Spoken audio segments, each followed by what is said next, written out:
Humble pranams and welcome to Sunday Sadhana, your ultimate Hindu magazine program on SABC2. Today's episode promises to be truly entertaining with an inspirational story of a young lass who has overcome crippling challenges. And then, the colour, vibrancy and celebration of this year's Holi festival at the AVH in Chatsworth. We live in an era where complaints are common, but Hinduism teaches us that with every unfavorable circumstance, an opportunity to triumph presents itself. Kashveera Chanderjith is a shining example of someone who seizes every opportunity through her steadfast devotion and limitless perseverance to overcome and triumph. This young lass has become the first profoundly deaf chartered accountant in South Africa, who motivates and inspires others along life's sometimes difficult and challenging road.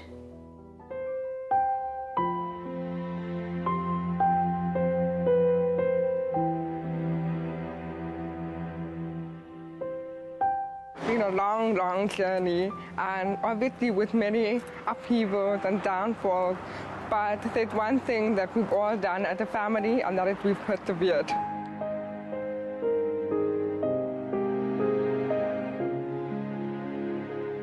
At that time, we were really traumatized. We were really simply lost. And there was nothing that could be done from a medical point of view. Well, when you have an experience of our nature, the experience that we've had, where there's absolutely no hope given to you. The audiologist tells you, in simple terms, she will never acquire language. And you as a parent want to give your child the best. And you realize there's not much that you can do.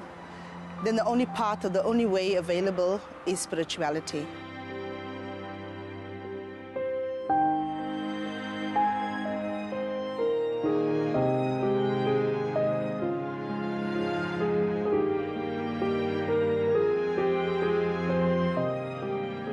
If I can do something, there is God above who will guide me. My first achievement, I think, was to learn how to speak. And that was a big challenge itself, because I had to learn to speak not even knowing what a word even sounds like. And I think for me it was very important that my speech was perfected so that I would be able to sort of achieve academically. The first word that she said was flower. And that was very, very exciting for us. And we knew as parents then, when both my wife and I are teachers, that if she could say one word, maybe she would be able to say 100 more. From day one, when I went to primary school, even my teacher did. I'm not so sure if we have hope for her. But we still persevered, and we learned how to read, and I also learned how to speak.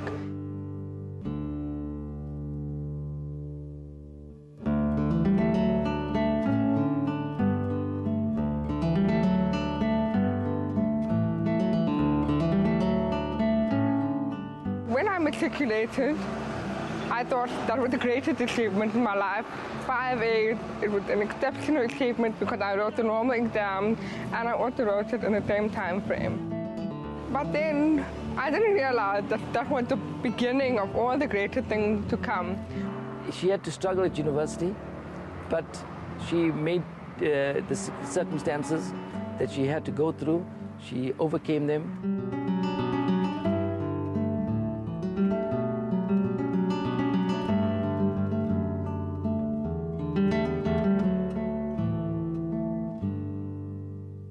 When I graduated firstly with my first degree, I became the first deaf graduate in the history of the University of KwaZulu-Natal.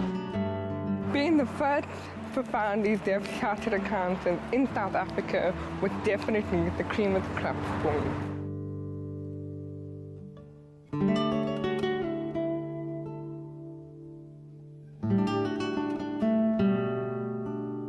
When you encounter a problem of this nature, you realize that when the doctors tell you there's nothing that can be done, then you have to look up to some kind of higher force. Bhagavan Sita Baba has been my ultimate motivation, my absolute inspiration, and without him, I wouldn't have achieved even a single bit of anything that I have achieved. He's been the guiding force. He's been the inspiration, the motivation. to us as well as to my daughter Kashveera. The greatest thing about Swami is transformation. He had enabled me to transform outwardly and therefore become a better person ultimately.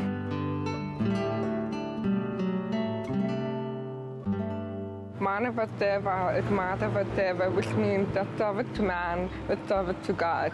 And that is something that I have it has been an extremely important part in my life, where I have tried to help those who are less fortunate, and as well as another aspect of my life is to inspire people. So two ways I've always tried to play a role in helping mankind as a whole.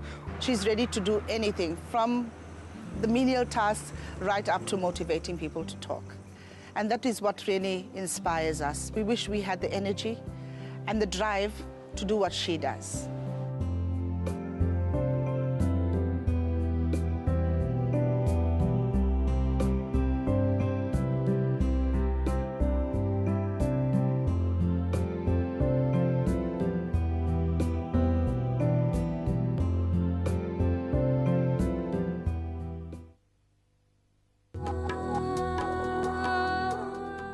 Holi is a Hindu festival known for its fun-filled celebration of color. But beneath all this mirth and gaiety is a celebration of the spirit of oneness. No caste nor class, neither rich nor poor. It is based on the story about the demoness Holika, and it celebrates this triumph of faith over evil. Joining in the celebration with joyous abandon were both young and old at the Aryan Benevolent Home in Chatsworth, where the mischievous theme, "Be dressed to be messed," came alive.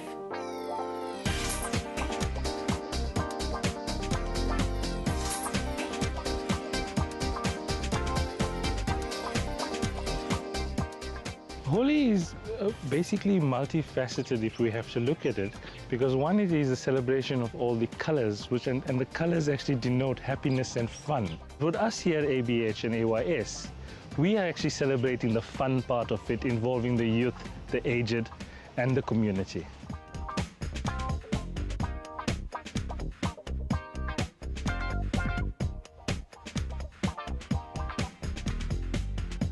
The yajna is performed where it's a lot of bhajans, it's a main prayer, and of course we do a walk around fire, and we actually write on a piece of paper one of our vices and burn it in the fire, so that at that time we actually get rid of it and practice not doing it for the rest of the year.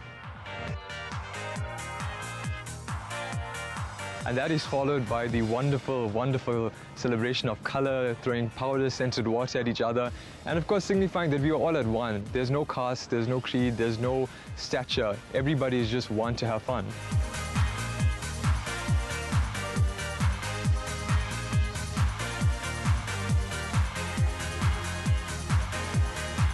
You've got to be there to actually see the joy, the fun on people's faces. We also said we can go to any venue, but what better venue to have than here at the Aryan Benevolent Home, where we've got the aged, the infirm, the disabled, the children. So we've already got what is important to our community here. So why not celebrate it here with people that should be near and dear to us? And while the youth are here at the same time, they can have the responsibility to go up to the age and let them know that they're not alone. And especially being here today with the crowd that's going to be expected to be here, it's going to be increased. It's going to be very nice.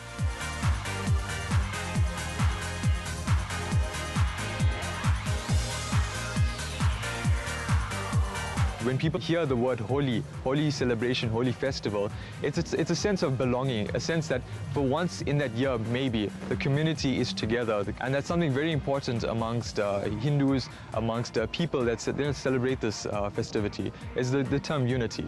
You get to go around to anybody. You don't have to care about anything else. Its structure is gone. You just go wild, do your thing, mess people with as much power as you can get.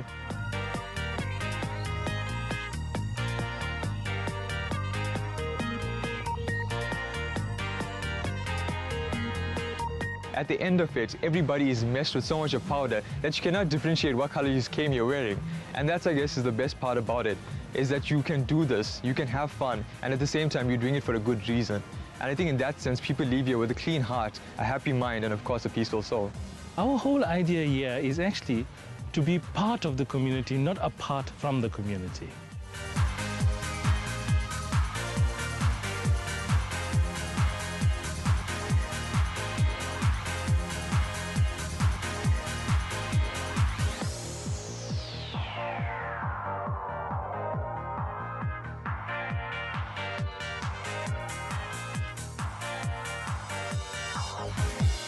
This is my first Holi that I was invited for, and I really enjoyed every bit of item what they've provided. And we look forward for this Holi, and we really enjoy it. And as you can see, it's not just about the festival of color, but more about the festival of love and joy. And it's been amazing, just with friends and families.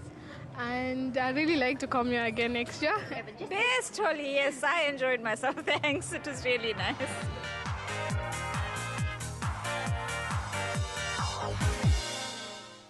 Wow, amazing colors that brighten up our lives. In fact, Sri Satya Sai Baba once said, "You have it in your power to make your days on earth a path of flowers instead of a path of thorns." So use that power, be positive, keep up the sadhana, and make a difference. Until next time, Om.